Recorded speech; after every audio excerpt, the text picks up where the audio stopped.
Voilà. Seigneur, nous avons besoin de toi. Plus précisément, j'ai besoin de toi. S'il te plaît, nous sommes devant toi pour entendre qu'est-ce que tu as à nous dire.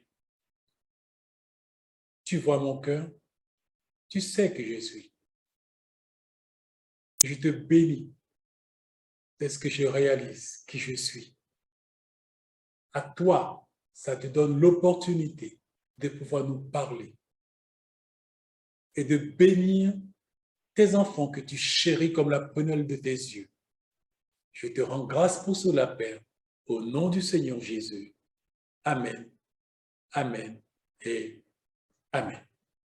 Alléluia. La dernière fois, nous étions arrivés et là, nous avions, je crois, vu cette partie, une question qui a été posée au frère Tibi.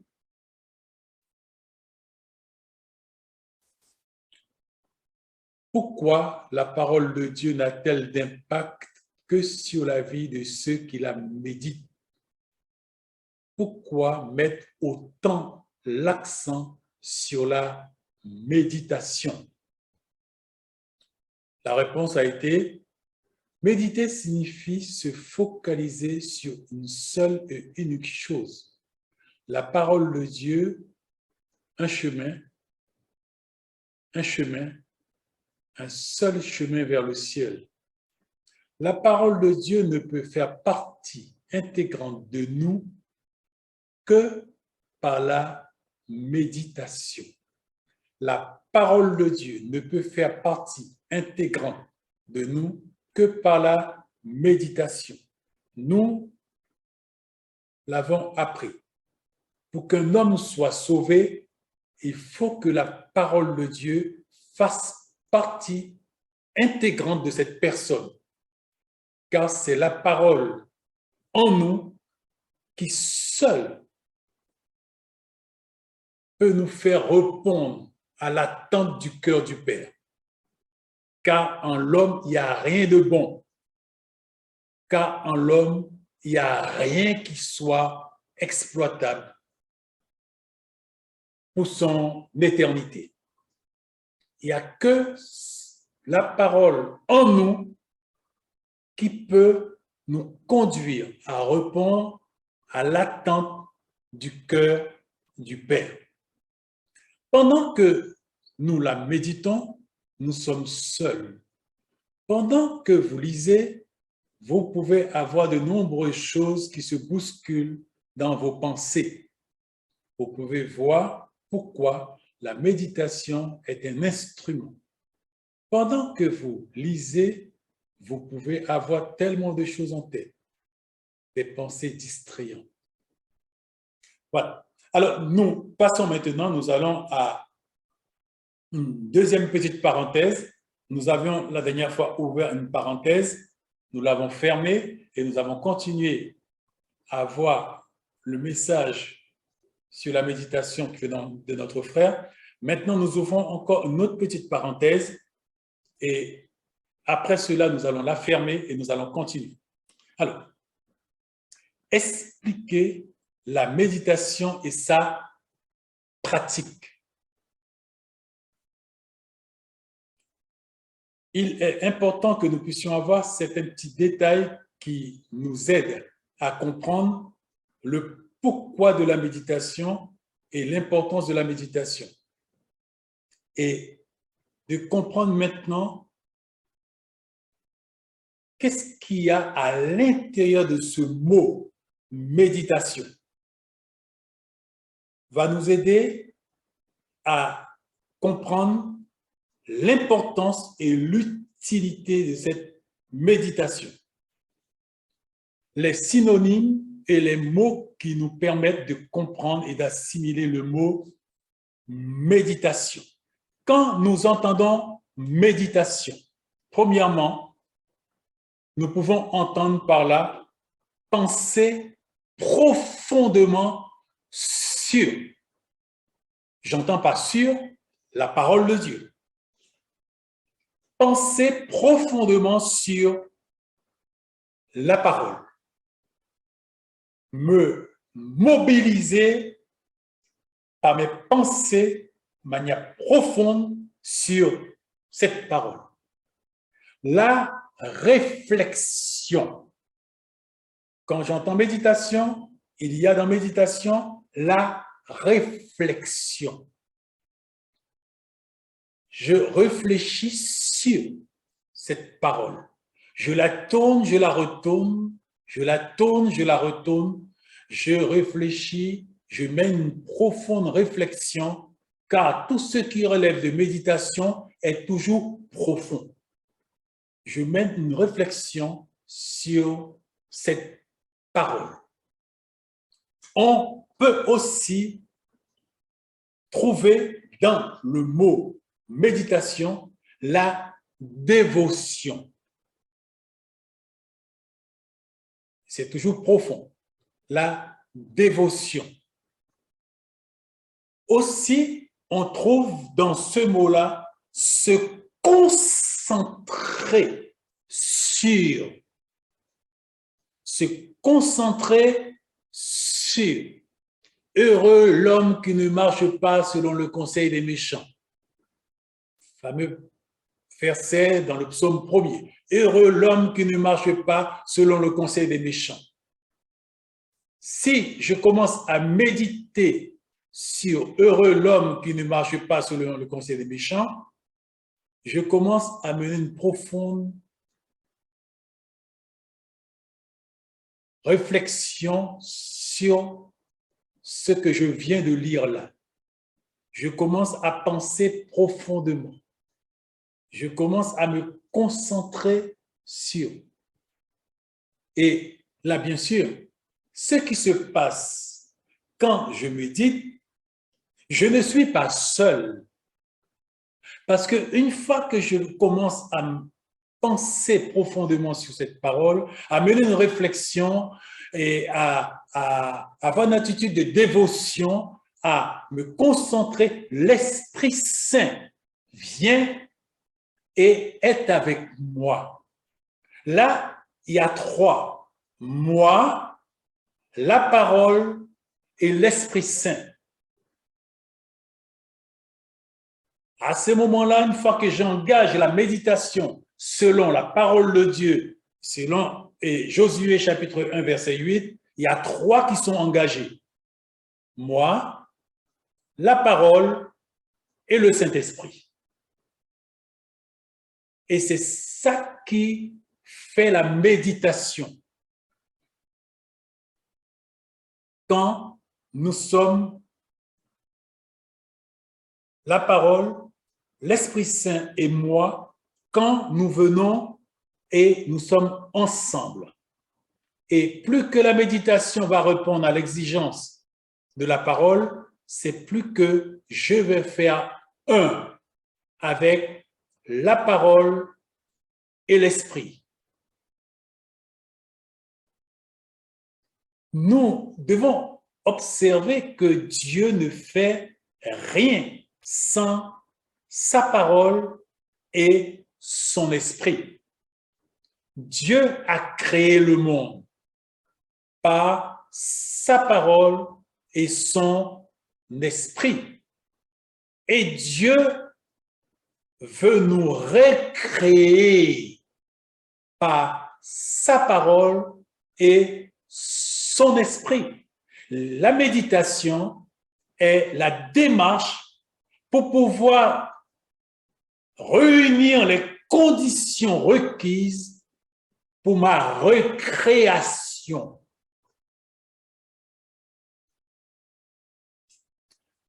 Se recueillir. La contemplation. Il arrive parfois quand on est dans la méditation que nous pouvons ne plus avoir conscience que nous possédons un corps physique. Là, nous sommes dans la contemplation.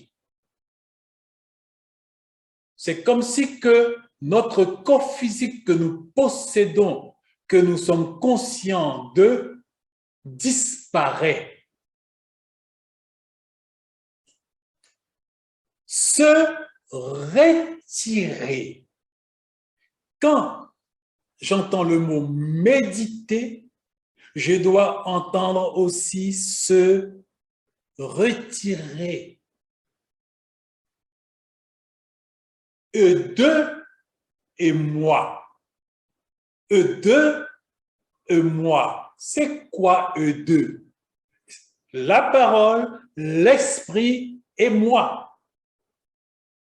Là, je donne l'opportunité à atteindre cette fameuse déclaration un petit peu énigmatique que notre frère Tibi nous avait dit, que l'esprit et la parole doivent se joindre. L'esprit et la parole doivent se joindre en moi. Et par la méditation, l'esprit et la parole peuvent se joindre en moi pour recréer ce qui avait été détruit à Éden.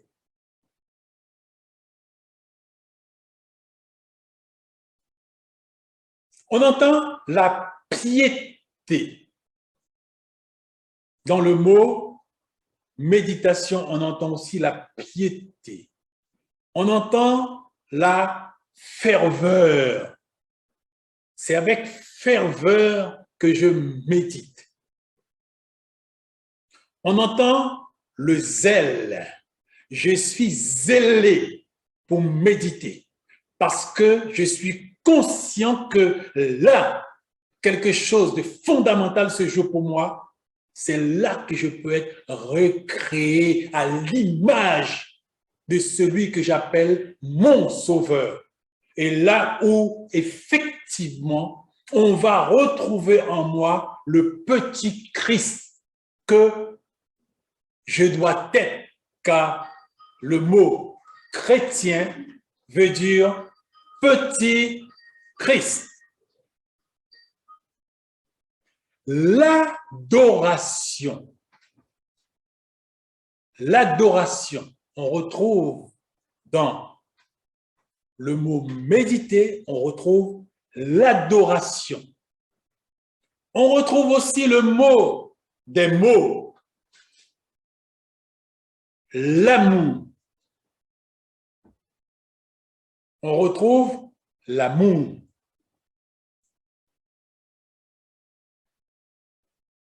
Troisième point, on retrouve dans le mot méditer l'ardeur.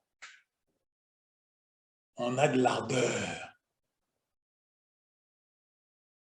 Et tous ces différents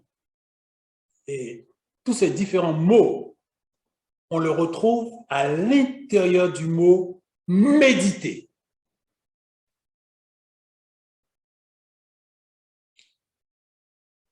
On retrouve de l'élan. Ça veut dire que celui qui médite, il est pressé, il se lance, cet élan, il va vers cette méditation.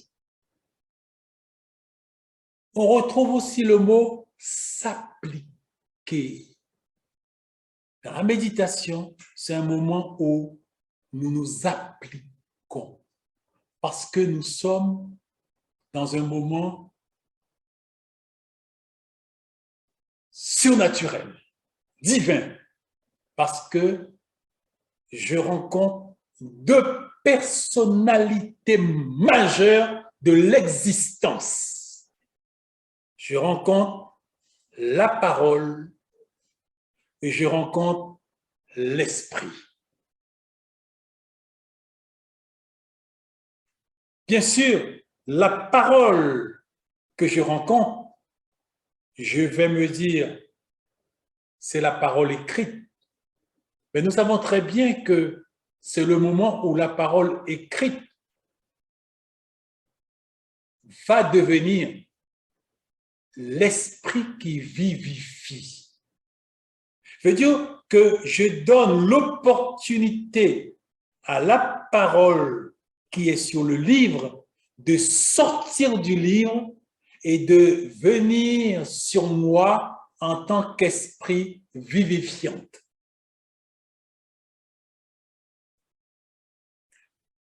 Je trouve aussi le mot vénération.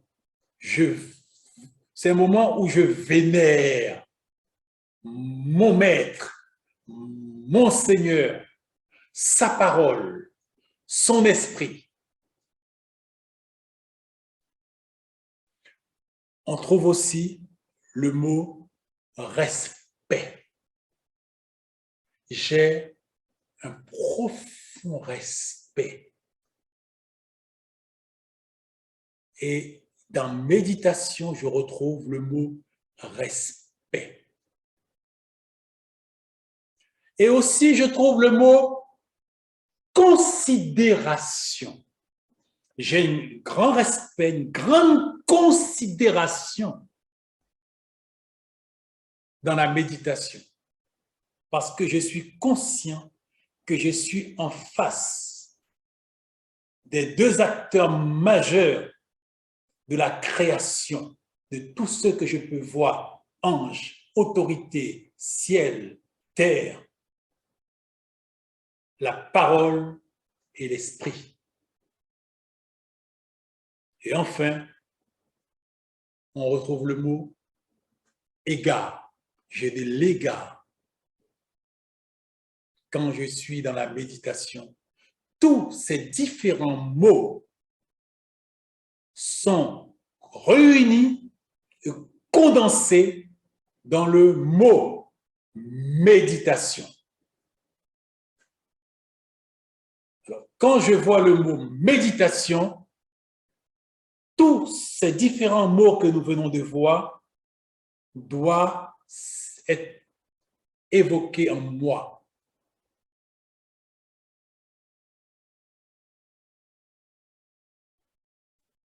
Pour toute démarche ou action accomplie qui est désignée comme méditation, soulignons-le. Si la bouche est physiquement ouverte, nous ne pouvons l'appeler méditation. Il était important que ceci soit souligné, car nous sommes dans une phase d'apprentissage. Pour toute démarche ou action accomplie qui est désignée comme méditation, soulignons-le. Si la bouche est physiquement ouverte, nous ne pouvons l'appeler méditation, car la méditation engage non pas la bouche, mais la méditation engage exclusivement le cœur. Ça se passe à l'intérieur de l'humain que nous sommes. Mais si j'engage ma bouche, appelons ça plutôt prière, louange, adoration, action de grâce, humiliation, confession, etc. Quand nous nous engageons dans la prière, dans ces différentes choses qui ont été évoquées, là, nous ouvrons notre bouche physique et nous pouvons nous exprimer à notre papa. Mais si nous nous engageons dans la méditation, là, on parle de l'homme intérieur. Là, on parle du cœur. Là, on parle de l'esprit de l'homme. Ça se passe à l'intérieur de nous. Alors, pour vous et moi, quand nous nous engageons dans cette méditation, nous devons être enseignés. Nous ne méditons pas à haute voix. Nous méditons comme cela s'impose, avec la bouche fermée. La méditation est un acte de repli sur soi, ou plus précisément, en soi, avec la parole au centre de cette démarche.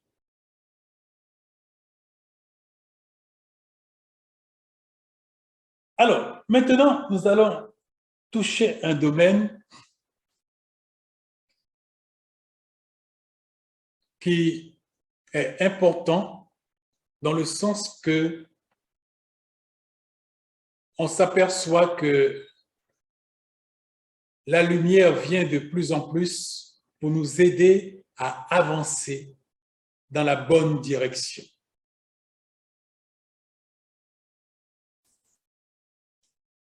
Il y a 3 niveaux de perception à aller vers pour marcher avec Dieu. Il y a 3 niveaux de perception à aller vers pour marcher avec Dieu. Ce que le frère Tibi qualifie de deep, deeper, deepest. Et que au niveau de la communauté, nous pouvons assimiler à, puisque on avait reçu cette révélation qu'on ne savait pas où le coller. Actuellement, à la lumière de ce que notre frère nous a enseigné, que indéniablement qu'il a eu par révélation, mais qu'on trouve dans la parole, deep, deeper, deepest, nous avons harmonisé, fusionné et oscillé. Nous l'avons déjà longuement vu et que nous n'allons pas rentrer à nouveau sur ces différentes choses. S'il y a nécessité, ce sera un autre chapitre dans lequel nous allons voir. Il y a aussi une troisième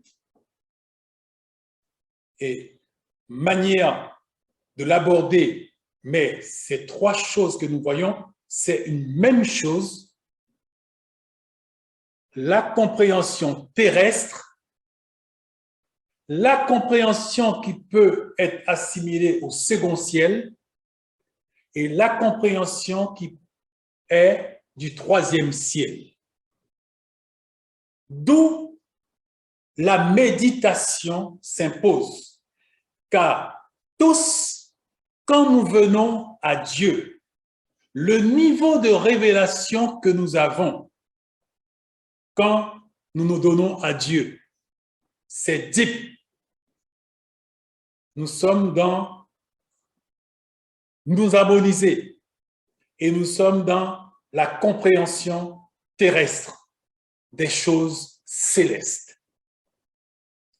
Quand nous laissons Dieu nous mener par le processus et que nous nous engageons dans une méditation où l'esprit va commencer à accomplir son travail que lui seul sait faire, nous allons aller vers le deeper, vers fusionner, vers une compréhension du second ciel. Et enfin, quand nous allons nous laisser suffisamment travailler et qu'il n'y a plus de volonté humaine qui s'oppose à la volonté de Dieu parce que l'Esprit aurait accompli son œuvre, alors nous allons passer au deepest, osciller la compréhension du 3e ciel, celui de Dieu lui-même. Et notre frère Tibé disait, quand il nous a révélé ces choses, je ne suis qu'au deeper. Nulle personne sur la terre n'est au deepest. Et nous supposons que le jour où le Père l'a fait rentrer à la maison, il était au deepest. Et bien sûr, toutes ces choses, ça ne relève pas d'une compréhension du deep, ni du niveau d'harmoniser, ni de la compréhension terrestre, car nous serons au stade que la Bible appelle l'homme animal. ne conçoit pas les choses de l'esprit et ça le choque, ça l'offusque, ça le vexe, ça le cabre.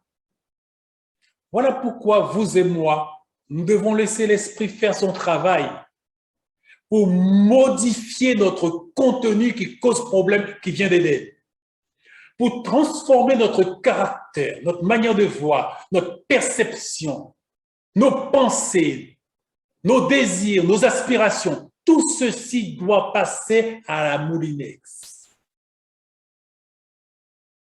Et Dieu doit pouvoir s'imposer sans opposition en nous pour construire à l'intérieur de nous Christ Jésus.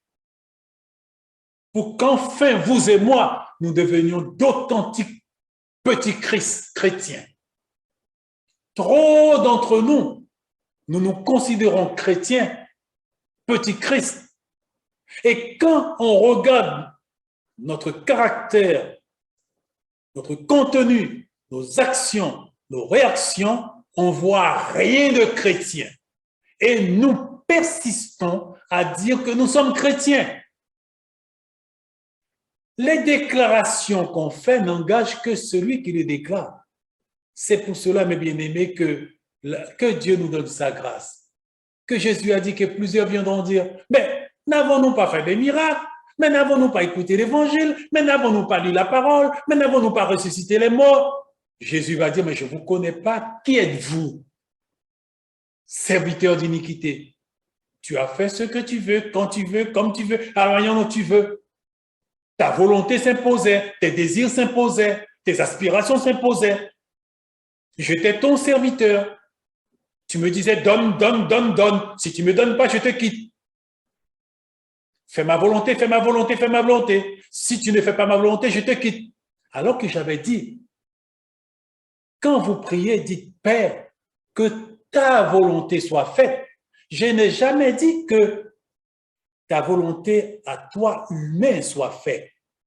Je t'ai demandé de prier pour que ma volonté soit faite en toi. Mais toi, toute ta vie, tu m'as imposé ta volonté. Dans ce que tu voulais, dans ce que tu désirais, quand tu le voulais, comme tu le voulais, à la manière dont tu le voulais, comme tu le voyais, j'étais ton serviteur. Et tous les jours, j'espérais que tu puisses me laisser rentrer et devenir ton maître et ton Seigneur.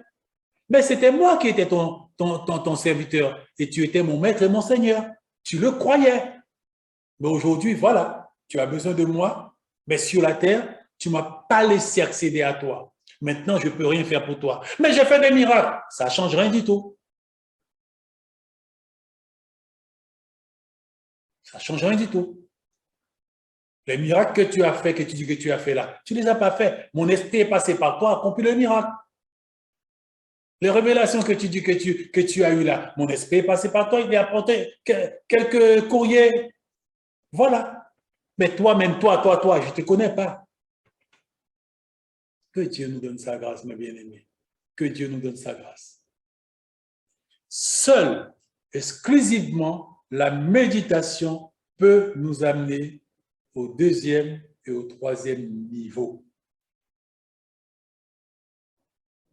Seule, exclusivement, la méditation peut nous amener au deuxième et au troisième niveau.